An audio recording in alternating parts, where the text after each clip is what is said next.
Bonjour, c'est Gorky de la Team Radva. Aujourd'hui, je vais vous présenter le SVU de la marque Syma, mais c'est juste après ça.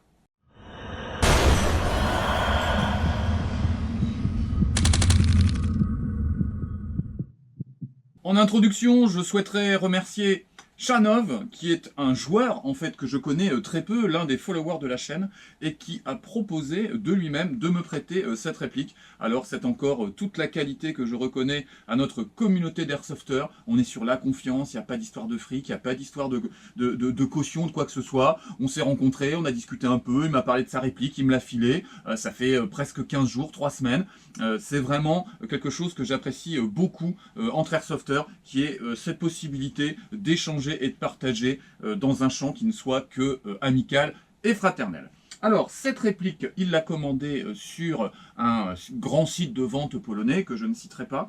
On a une boîte Syma classique avec à l'intérieur de la mousse expansée qui nous permet d'avoir une réplique en parfait état à l'arrivée. Dans cette boîte, on va avoir la réplique en elle-même, un chargeur iCap 200 billes de type SVD, donc si vous avez déjà un SVD de la marque SCT ou de la marque Syma, eh bien les chargeurs seront compatibles. Vous avez une tige de débourrage, une grande batterie NIMH 1200 mAh 8,4 volts qui rentre très mal à l'intérieur du garde-main avant, et son petit chargeur. De toute façon, je ne ferai pas les tests avec cette batterie, mais je les ferai avec une batterie LiPo 7.4 de chez ATM, en sachant que j'ai testé et que les Energy Airsoft, voilà, les Energy Airsoft, les LiPo en 11.1 rentrent sans souci dans le logement à l'avant, donc vous pourrez la jouer à la 11.1.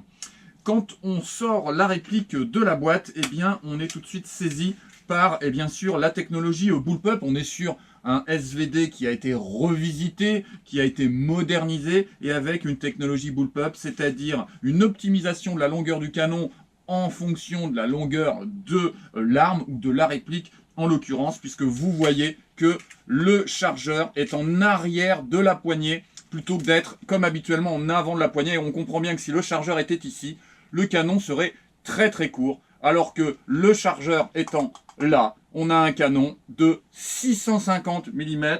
Je vérifie, on a un canon, c'est ça, interne de 650 mm en 6.03, ce qui est considérable pour une taille de réplique, vous voyez, qui est relativement contenue. On est effectivement, comme souvent, quand on regarde un bullpup, un petit peu perdu. Alors, où est le chargeur, où est la queue de détente, mais il n'y a pas de crosse si elle est là. Le levier d'armement est du quel côté. Bon, c'est vraiment surprenant. Et sinon, personne ne peut être indifférent. Moi, j'aime beaucoup les technologies bullpup. Souvent, je regrette un peu que les systèmes de gestion en fait de la détente par tringle amènent de l'approximation sur en fait le tir. Ce qui n'est pas le cas là sur cette version, mais j'avais eu des gros soucis sur un GR14 il y a longtemps quand je jouais avec des répliques américaines. À la prise en main, écoutez, bon, vous voyez, hein, il est vraiment très très équilibré. J'ai aucun souci à le prendre d'une seule main. Pourquoi? Eh bien parce que la gearbox ainsi que le moteur sont à l'arrière de la réplique. Donc ça crée vraiment un point d'équilibre central que je ressens à peu près aux alentours de ma main, là, de mon coup de poing, ce qui est vraiment très très agréable. Donc une petite poignée à l'avant si c'est nécessaire, mais sinon il n'y aura pas de souci. Pour les prises sur le dessus, les prises sur le dessous, on est vraiment très très à l'aise avec ce SVU. On le reçoit avec un cache sur le côté de la réplique. Là, ici, vous voyez sur le côté gauche, de manière classique, on a le rail latéral qui permet de poser l'optique. Quand vous recevez la réplique, vous allez la recevoir avec un cache à ce niveau-là. Voilà, un cache, et il vous suffira de retirer les 3 vis qui sont en dessous, les 3 vis qui sont ici, pour dégager le rail. Alors je trouve ça plutôt bien pensé. Si vous souhaitez exploiter le long rail qui est au-dessus, ici, pour utiliser l'optique, eh bien, pour éviter d'usiner, d'abîmer, voire de casser le rail latéral, vous allez pouvoir le protéger. Et puis ça donne aussi un petit look très harmonieux, plutôt que d'avoir un côté abrasif comme je vous l'ai présenté. On est sur une réplique aussi qui, en sortie de boîte, arrive avec une attache QD. On a déjà l'anneau QD à l'arrière pour une prise en 1 point ou bien en 2 points avec le petit anneau que l'on retrouve sur l'avant. Ça, je trouve ça aussi très très sympa. Bien sûr, vous pouvez la retirer. Voilà, vous pouvez la retirer. Vous aurez là, ici, l'attache femelle sur l'arrière. Si vous ne voulez pas avoir eh bien, ce type d'attache sangle. Alors, si on vous donne quelques chiffres, on est sur une réplique que vous pouvez toucher à 238,20 € à peu près, on va dire 240 € avec les frais de port. On est donc sur un prix qui est acceptable, on est toujours dans cette compétitivité de chez Syma pour apporter des produits relativement qualitatifs à un prix contenu, 240 € pour une réplique full metal et de cette originalité, je trouve ça tout à fait correct. On est sur 3,5 kg, mais un 3,5 kg bien équilibré, je vous l'ai dit tout à l'heure. Une longueur de 92 cm malgré le canon de 650. Ça, c'est l'intérêt du bullpup. Le chargeur iCap 200 000, je vous l'ai dit, là c'est un mid-cap que j'ai mis pour les tests de tir. Et on est sur une réplique qu'il a commandée à la puissance standard, c'est-à-dire qui est censée être aux alentours de 400-410 fps. On en parlera tout à l'heure. Alors, si on fait le tour de cette réplique avec un aimant, on a très peu d'acier. À l'avant, le cache-flamme n'est pas en acier. Les organes de visée, dont on parlera tout à l'heure, qui ne me plaisent pas du tout, ne sont pas en acier non plus. Bien sûr, le garde-main est en métal non ferreux. Le canon, lui aussi. Le pontet est en acier. Le corps de la réplique est en acier. Le sélecteur de tir est en acier. On a à l'arrière un clapet qui permet de désengager le top cover qui lui-même est en acier aussi. Et puis on va avoir une crosse qui va être dans un plastique dur. Bon voilà, qui n'est pas forcément, ça fait pas super qualitatif au niveau de la texture, mais encore une fois, pour 240 €, on peut pas en demander trop. Et puis on a cet appui-joue qui est sympa, puisque sinon on se retrouve à poser la joue sur le top cover, ce qui peut être désagréable. Donc voilà, on a cet appui-joue en plastique. Il est relativement épais, voilà, je ne sais pas si vous verrez comme ça, au niveau de l'épaisseur, il est relativement épais. Quand moi je l'ai vu, comme il n'appuie pas, je me suis dit, oula, en cas de choc, est-ce que ça va pas péter? Et il fait quand même presque 4 mm d'épaisseur, ça me semble plutôt costaud, puis on pourrait peut-être le récupérer en aftermarket, puisque là il se dévisse assez facilement. Alors, je vous parlais des organes de visée. On a deux organes de visée rabattables, de type flip-up en fait, hein, mais intégrés à la réplique. Je n'ai pas vu... Alors, on peut les démonter à l'avant, on peut démonter le sight arrière aussi, mais bon, on peut aussi fonctionner de manière rabattue et utiliser une optique, il n'y a pas de problème. Sinon, une fois ouvert, on a un cylindre arrière qui va nous permettre de régler la hausse. Et sur les tests de tir, c'était plutôt sympa. Là, à l'intérieur du garage, c'est pas facile avec les éclairages parce que c'est très brillant. Mais sur les tests de tir, j'ai réussi à vraiment parfaitement aligner ma cible. Et c'était plutôt précis, aux alentours de 40 mètres. J'avais pas une grande distance pour les tirs là tout à l'heure. Mais c'était plutôt efficace, je suis plutôt satisfait. Par contre, moi je trouve ça très moche. Très moche, grossier, protubérant, potentiellement dangereux. Quand on voit la pointe qui est là, si on tombe ou on se la met dans la poitrine, je trouve ça vraiment pas terrible. Voilà, moi ça m'inspire pas trop. Je pense que sans hésitation, si j'avais ce genre de réplique, je positionnerais un optique, voire je virerais le sight arrière. Alors petit démontage et questionnement sur l'emplacement batterie. Quand j'ai vu que les câbles étaient à l'avant et j'ai vu la taille du garde-main, je me suis dit, oula, alors, est-ce que ça va tenir? Est-ce qu'on va être encore dans des galères de batterie? Et alors moi je déteste ça, quand je suis obligé de remettre un handpeg, ou que je suis limité, ou que je dois mettre des nunchuk avec des palettes ultra fines. Non, enfin franchement c'est saoulant. Moi j'ai plein de sticks AK, je veux pouvoir jouer avec mes sticks AK. Eh bien c'est plutôt bien foutu. Vous levez le sight arrière, là ici vous accédez à un petit bouton. Voilà. Et quand vous comprimez le petit bouton, vous allez pouvoir avancer le garde-main vers l'avant. Ici, le garde-main s'avance. Et une fois que le garde-main s'est avancé, vous allez... En fait, on est sur un garde-main, on est sur deux garde-mains crénelés. Et en fait, quand vous décalez les créneaux, ça s'imbrique. Et quand vous les alignez, bien sûr, ça se bloque. Donc il faut trouver le bon endroit, voilà. Et ça va se lever comme un capot. Ici, vous allez lever comme un capot. Et vous allez dégager l'emplacement batterie. Et là, vous voyez Malipo 7.4. Alors, c'est plutôt facile. À l'intérieur a été intégré, là, je ne l'ai pas mis, mais on a un petit passant velcro qui vous permet de serrer la batterie à l'intérieur du garde-main.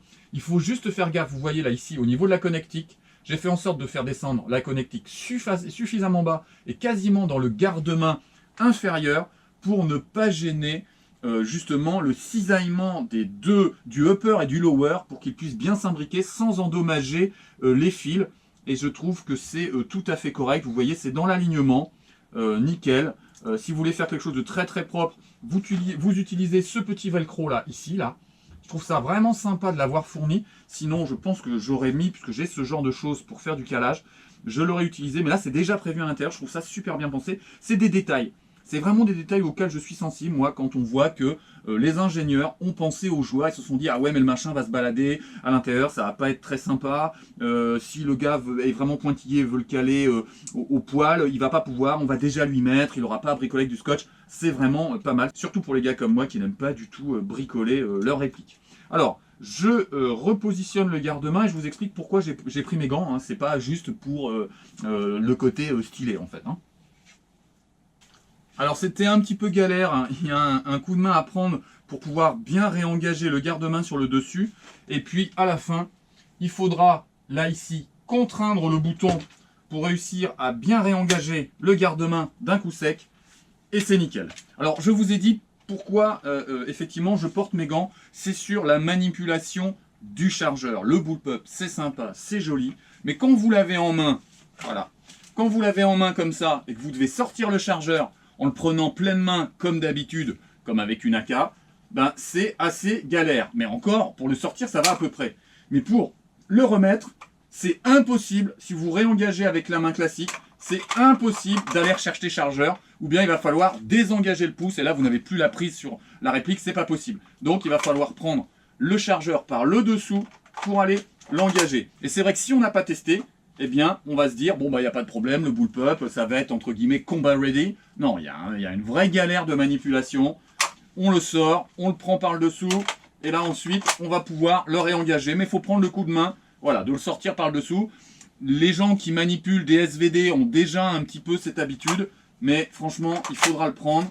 Moi, j'ai dû voilà, manipuler un petit peu, mettre des gants pour voir si ça me gênait. Moi, je préfère vous montrer de manière opérationnelle ce que peuvent donner les répliques, parce que c'est beau, c'est joli, puis on se retrouve sur le terrain, et puis c'est une galère pas possible. Bien, on va écouter, je vais mettre une petite lunette, on va écouter le moteur de la réplique. Alors oui, petite chose importante aussi, vous avez au niveau de la queue de détente, vous avez un petit bouton ici, voilà. Un petit bouton de sécurité qui va vous permettre de bloquer, là j'appuie, de bloquer totalement la queue de détente.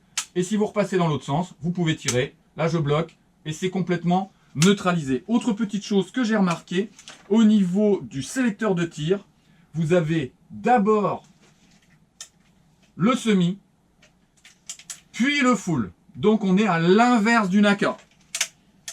Première position, safe. Deuxième position, semi.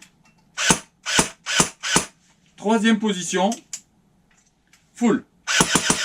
Alors, on est en 7-4. À la 11-1, c'était moins poussif. Là, il y a un côté quand même, le moteur a du mal à y aller. Eh ben, c'est pas étonnant parce qu'elle est à 455 FPS au chronie. 455 FPS au chronie. Voilà, je vais remettre en sécurité. On va pas pouvoir la jouer en France. Il va falloir faire un bon downgrade. Sur les tests de tir, c'était pas super. Sur la question du hop-up, on est sur les hop-up que j'apprécie beaucoup. On est sur les hop-up à molette de type SVD. Voilà, c'est ce qu'on retrouve sur les SVD Sima. C'est ce que j'ai sur mon SVD SET. On a aussi un lavier d'armement qui est vraiment très agréable avec un très gros ressort. Ça, c'est vraiment sympa. Sur les tests de tir, je vous disais, c'était très compliqué. J'avais des doubles feeds. J'avais un léger side spin à droite, la trajectoire était un petit peu comme ça en slice. Il a fallu que je monte à la 0,28, à la 0,30 c'était trop, j'avais de toute façon pas beaucoup plus de 50 mètres, j'ai pas réussi à saturer au niveau du hop-up et à monter franchement, j'avais peur de faire un bourrage, donc je pense que soit il va falloir rôder le joint, et là j'ai pas le temps de tirer 300 billes, soit il va falloir retravailler l'appui. J'étais assez déçu avec une puissance pareille et la qualité de tir que j'ai pu avoir parfois sur des ciments en sortie de boîte. Là, c'est pas top. Donc le collègue, là, tu vas avoir un petit peu de boulot dessus, c'est certain. Alors, quand vous voulez accéder à la gearbox, vous devez retirer sur l'arrière, là, ici, la petite patte. On pivote la petite patte. Et là, il faut trouver le bon cran pour sortir, voilà, le top cover. Et on va arriver à la gearbox avec son long ressort et l'accès ici au système hop-up. Et on est sur un hop-up métal. Donc une bonne base de grade. Vous pourrez aller regarder sur Begady. Même si c'est en allemand, il fait tout le démontage de la gearbox. Il n'y a pas besoin de comprendre ce qu'il dit. Il suffit de suivre les instructions pour se rendre compte un petit peu des petites actions qu'il faut faire pour intervenir sur cette gearbox. En conclusion, les points négatifs. Un tout petit quelque chose. C'est difficile d'utiliser et d'exploiter les chargeurs de manière efficace en situation de jeu ou de combat. Mais c'est le jeu, je dirais, quand on manipule un bullpup. Autre point négatif et d'importance, vous le savez, puisqu'on n'a pas de gearbox QD, nous avons 455 FPS de moyenne. C'est beaucoup trop, c'est même dangereux. Il va falloir downgrader et faire un downgrade important, puisqu'il faut descendre en dessous des 400 FPS pour qu'on puisse jouer avec dans nos associations. Dernière chose, la qualité de l'appui, alors même qu'on a un système à molette très progressif, la qualité de l'appui ne m'a pas convaincu et j'avais une portée de tir qui était drôlement limitée pour une puissance pareille. Ce qui va rappeler à tout le monde que la puissance ne fait pas la portée. Les points positifs, elle n'est pas chère.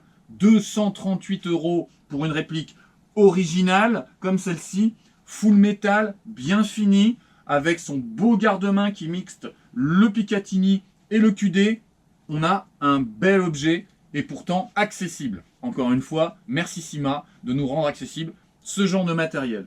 Deuxième point positif, on a des petits add-ons dans la boîte, que ce soit la batterie, que ce soit la petite attache QD, que ce soit la tige de débourrage. Et ça, c'est toujours agréable de se voir fournir ce genre de choses. On se sent respecté. Les petits détails aussi à l'intérieur. Oui, il y a un garde-main qui est relativement étroit, bien esthétique, mais on a la place pour y positionner la batterie. Il y a ce petit velcro qui laisse penser que les ingénieurs pensent aux joueurs et c'est important. Un petit plus aussi pour le cache latéral qui va recouvrir le rail et le protéger ou donner un look particulier à cette réplique. J'apprécie aussi que le flip-up arrière ne soit pas dummy, mais qu'effectivement on puisse régler la hausse en tournant le petit cylindre. Ce sont les petits détails qui font que on déclenche un achat ou qu'on en parle positivement. J'arrive à la fin de cette revue.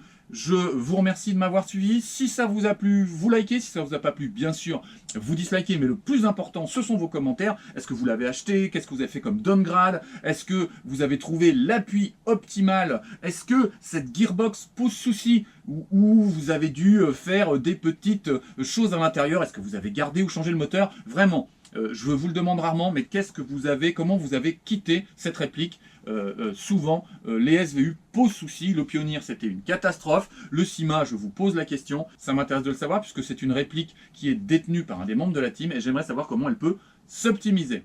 Bien, je souhaite à tous une bonne continuation en espérant que nous ne serons pas confinés la semaine prochaine. Et puis, on se retrouve très bientôt sur les terrains et à la prochaine fois.